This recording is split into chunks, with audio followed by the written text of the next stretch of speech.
चलो गाइस, अब आखिरी सेक्शन देखते हैं इस चैप्टर का, and that section is section 14। Okay, तो देखो सेक्शन 14 क्या बोलता है। Time of supply when change in rate of tax in respect of supply of goods and services. तो ये सेक्शन 14 जो है ये दोनों के लिए गाइस, सर्विसेज के लिए भी और गुड्स के लिए भी। तो यहां बेसिकली क्या बोलना चाह रहा हूं, देखो मैं आपको समझाता हूं। ये आपका ईयर है 1 अप्रैल 17 टू 31 मार्च 18। लेट्स से यहां बीच में 1 नवंबर 2017 को यहां जुलाई में टैक्स आया अपना, जुलाई में।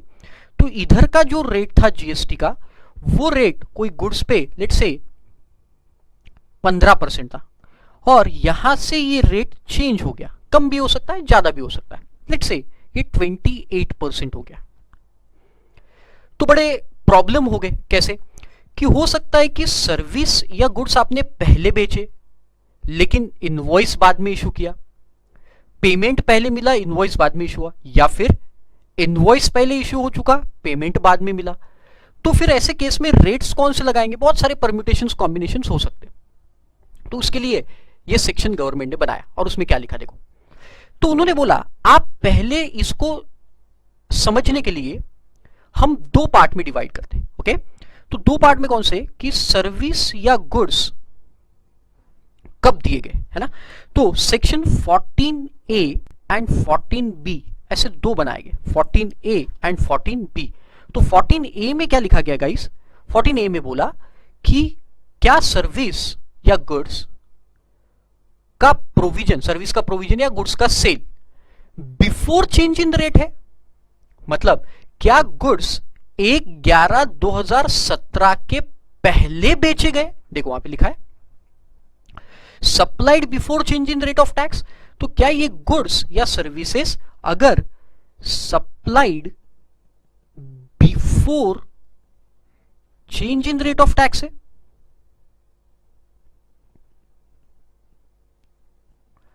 मतलब हमारे एग्जाम्पल में दैट इज बिफोर कब, 1 नवंबर 2017 के पहले है, या फिर सप्लाइड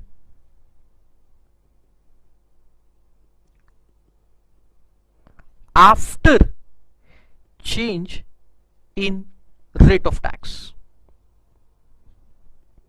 दैट इज ऑन और आफ्टर 1 नवंबर 2017 कब है वो अपने को पहले देखना पड़ेगा। तो देखो बहुत ही सिंपल, मैं एक झटके में आपको बता देता हूं। देखो अगर ये बिफोर है मतलब सर्विस पहले दी गई या गुड्स पहले दिए गए, प्रोविजन ऑफ सर्विस पहले और गुड्स भी पहले बेच दिए, पेमेंट बाद में, इनवॉइस बाद, जो भी है, लेकिन आपको सर्विस पहले दी गई आपकी या गुड्स आपके पहले बेचे गए हैं, तो इनवॉइस और payment whichever is earlier is your time of supply, बस that's it, खत्म। तो इनवॉइस और पेमेंट दोनों को देखो, whichever is earlier is your time of supply। तो हो सकता है देखो 1 नवंबर के बाद मतलब आपको 10 जुलाई को आपको कोई सर्विस दी गई, ठीक है, आपको पेमेंट यहां पे मिला अगस्त महीने में, और सर्विस इनवॉइस आपने यहां इशू किया, तो whichever is earlier मतलब क्या हो जाएगा आपका टाइम ऑफ सप्लाई अगस्त। उल्टा ले लेते हैं, अगर आपका पेमेंट यहां मिला और इनवॉइस आपने यहां इशू किया तो पेमेंट की डेट, और इनवॉइस यहां इशू किया और पेमेंट यहां मिला तो ये वाली date, whichever is earlier. दोनों पहले तो कोई बात ही नहीं, और अगर दोनों बाद में तो भी इनमें से which ever is earlier. Getting the point. तो अगर ऐसा केस है अगस्त और यहां पे मान के चलो दिसंबर, तो फिर कौन सा टीओएस माना जाएगा आपका, अगस्त मंथ। मतलब रेट कितना परसेंट से लगेगा बेटा, 15% से। तो whichever is earlier, invoice और payment whichever is earlier, बस दैट्स इट। अगर सर्विस पहले दी गई तो राइट। तो आपको जब भी क्वेश्चन आएगा तो क्वेश्चन में आपको सबसे पहले देखना है रेट ऑफ चेंज क्या है। तो रेट ऑफ चेंज आपको मिल गया, रेट चेंज कब हुआ है, रेट चेंज कब हुआ, 1 नवंबर को। 1 नवंबर के पहले सर्विस दी गई है और गुड्स दिए गए, या 1 नवंबर के बाद दिए गए। अगर वो पहले दिए गए आपको तो फिर बात ही खत्म हो गई, विच एवर इज अर्लियर। अरे समझ गए आपको? अगर ये सर्विस या गुड्स 1 नवंबर मतलब चेंज रेट जब चेंज हुआ उसके बाद दिए गए हैं, तो फिर क्या होगा? देखो, तो फिर क्या होगा? अगर दोनों पहले है, मतलब इनवॉइस भी पहले है और पेमेंट भी पहले है, लेकिन सर्विस बाद में है या गुड्स बाद में, तो फिर विच एवर इज अर्लियर। अगर दोनों बाद में, इनवॉइस भी बाद में और पेमेंट भी बाद में, तो भी विच एवर इज अर्लियर। लेकिन एक पहले एक बाद में, मतलब इनवॉइस पहले है और पेमेंट बाद में है, या फिर पेमेंट पहले और इनवॉइस बाद में है, तो उन केस में दिया जाएगा whichever is later. Okay, simple, समझ में आ गया? चलो वापस एक बार रिकॉल करता हूं। सबसे पहले आपको देखना है change in rate of tax. ध्यान से सुनो, बा last point, change in rate of tax देखना है। वो change in rate of tax देखने के बाद आपको डिसाइड करना है क्या सर्विस या गुड्स पहले दिए गए। अपन सर्विस की बात करें, क्या सर्विस पहले दी गई, सप्लाई ऑफ सर्विस पहले, यस, तो सीधा सीधा इनवॉइस और payment whichever is earlier. क्या सर्विस बाद में है, यस, तो देखो क्या इनवॉइस और पेमेंट दोनों पहले है, विच एवर इज अर्लियर। दोनों बाद में है, विच एवर इज अर्लियर। एक पहले एक बाद में, मतलब इनवॉइस पहले पेमेंट बाद में, या पेमेंट पहले इनवॉइस बाद में, whichever is later is your time of supply. आया समझ में? तो अगर बाद में है और एक पहले एक बाद में, तो whichever is later, otherwise whichever is earlier. Simple. चलो एक एग्जांपल देखते हैं, देखो। Determine the time of supply and rate of tax. देखो दोनों देखना है अपने को, रेट ऑफ टैक्स भी निकालना है और टाइम ऑफ सप्लाई भी निकालना है। In the following cases, assume the GST rate is 18% while on और आफ्टर 1st ऑफ जून ये 12% हो गया, कम हो गया 1st ऑफ जून से। तो देखो आपका change in rate of tax का डेट क्या है बेटा, 1 जून। अब आपको प्रोविजन वाला कॉलम देखना पड़ेगा। देखो प्रोविजन सर्विस का ये कॉलम इंपॉर्टेंट है आपके लिए। तो सबसे पहले आप देखो प्रोविजन कब हुआ है बेटा, 1 अप्रैल, मतलब ये चेंज इन रेट से पहले है, तो simple which ever is earlier. तो देखो इनवॉइस और payment whichever is earlier, क्या अर्लियर है बेटा आपका, 12/4, टाइम ऑफ सप्लाई 12/4, उस दिन रेट ऑफ टैक्स कितना था, 18% आ गया।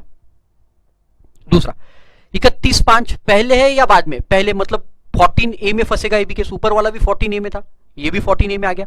विच एवर इज अर्लियर, तो क्या अर्लियर है, देखो 14/6 अर्लियर है या 24/6, 14/6 पॉइंट ऑफ टैक्सेशन। रेट कितना, लेकिन 1 जून के बाद रेट 12% हो गया। ओके, फिर तीसरा 30/5 अगेन 14A में, whichever is earlier, right, देखो अर्लियर 13/6, 31/5, 31/5 क्या आएगा, 31 18%, 1 जून को रेट चेंज हो गया था। फिर 1 जून मतलब यहां प्रोविजन के बाद या उस दिन हो गया, तो अब क्या आएगा, देखो अब पहले आपको देखना है इनवॉइस और पेमेंट दोनों अर्लियर है या एक पहले एक बाद में। तो देखो क्या है, दोनों अर्लियर दिख रहा है मुझे, 30/5 और 31/5, मतलब 1 जून से पहले दोनों, तो अपन क्या करेंगे, विच एवर इज अर्लियर। देखो 30/5 विच एवर इज अर्लियर, 9/6 बाद में। अब देखो यहां एक पहले एक बाद में, इनवॉइस पहले है और पेमेंट बाद में, मतलब रिसिप्ट ऑफ पेमेंट बाद में, तो अपन क्या पकड़ेंगे, whichever is later. Later क्या है, देखो 10 जून 12%, और 18 जून ये भी बाद में प्रोविजन। तो यहां देखो क्या है, एक पहले एक बाद में अगेन, तो विच एवर इज लेटर, क्या लेटर है बेटा आपका, 19 जून 12%। आगे आपके समझ में? तो वेरी सिंपल, आपको पहले देखना है आप 14A में फंस रहे हो, 14B में फंस रहे हो। 14A में फंस रहे हो तो इनवॉइस और payment whichever is earlier. 14B में अगर आप फंस रहे हो तो उस केस में आप क्या करेंगे, अगर दोनों पहले है तो विच एवर इज अर्लियर, दोनों बाद में है तो भी विच एवर इज अर्लियर, तो कोई फर्क ही नहीं पड़ेगा क्योंकि रेट ऑफ टैक्स तो सेम आएगा। अगर एक पहले एक बाद में, मतलब इनवॉइस पहले या पेमेंट बाद में, या फिर पेमेंट पहले इनवॉइस बाद में, उस केस में पकड़ेंगे whichever is earlier. Okay, चलो तो वही वहां पे सब लिखा हुआ है, देख लो आप। देखो सप्लाइड बिफोर चेंज तो 14A है, आफ्टर चेंज इन इनवॉइस और issued payment and payment received, the date of invoice और payment whichever is earlier. Invoice before change but payment received after change, उससे भी कोई फर्क नहीं पड़ता, विच एवर इज अर्लियर है उस केस में, इनवॉइस और payment whichever is earlier. Date of invoice देखो, इनवॉइस अर्लियर है आपका, और पेमेंट रिसीव्ड बिफोर, पेमेंट पहले मिला और इनवॉइस बाद में, तो whichever is earlier, again कौन सी डेट, पेमेंट की डेट। आ गया समझ में? फिर सप्लाइड आफ्टर चेंज, इसमें मैंने क्या बताया आपको, सप्लाइड आफ्टर चेंज है तो फटाफट बताओ, अगर एक पहले एक बाद में है तो विच एवर इज लेटर, तो और अगर दोनों पहले तो अर्लियर और दोनों बाद में तो भी अर्लियर, भाई वहां पे दिया हुआ है, देख लो आप।